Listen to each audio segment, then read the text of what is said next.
النهاردة بقى هنعمل أجمل كبسة. الرز مفلفل واللحمة بتاعتنا دايبة وزي الزبدة زي ما احنا شايفين كده. معانا بقى حلة على النار فيها مية بتغلي. النهاردة بقى هنعملها بطريقة مختلفة شوية لأني أنا محتاجة أخد منها شوربة. هنا حطيت مية بتغلي وحطيت معاها بصل ورق لوري وكركم وقطع من الطماطم. بعد كده بقى هننزل باللحمة بتاعتنا عشان هنسلقها الأول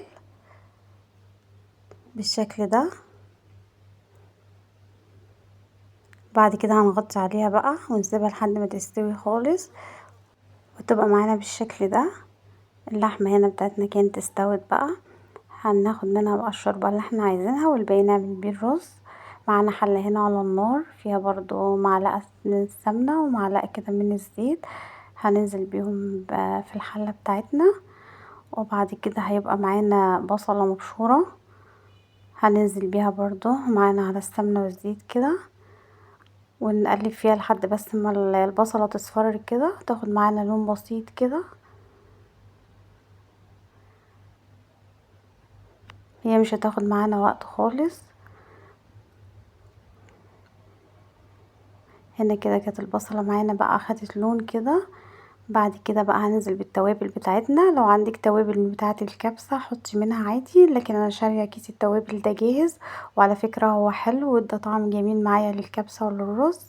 هنبتدي نشوح كده التوابل كده مع البصل بتاعنا كده تشويحة بسيطة يعني كده زي ما احنا شايفين.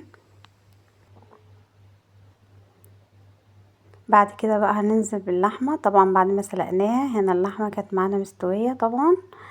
هنشوحها بقى مع التوابل والبصل كده عشان تاخد طعم حلو منهم بالشكل ده. بعد كده بقى معانا عصير طماطم حوالي كده 4 معالق من عصير الطماطم. هنقلبهم برضو كويس كده مع اللحمة والتوابل بتاعتنا عشان تدي الرز معانا لون حلو كده وجميل. بعد كده بقى كان معايا نص كيلو من الرز البسمتي. مش نقعه ولا حاجه، يا دوبك غسلته كده وصفيته ونزلت بيه بقى كده على اللحمه كده ياخد تشويحه معاهم كده مع التوابل. بعد كده بقى هنضيف بقى الشوربه. خدنا بقى طبعا شوربه اللحمه اللي احنا سلقناها دي وزودنا بيها الرز. وهنا الشوربه كانت قد الرز يعني زي الرز المصري كده.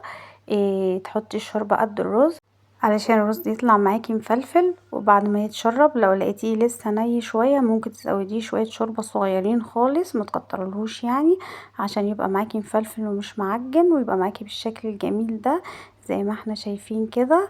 الرز بتاعنا مفلفل وجميل مش معجن ولا حاجه واللحمه بتاعتنا دايبه.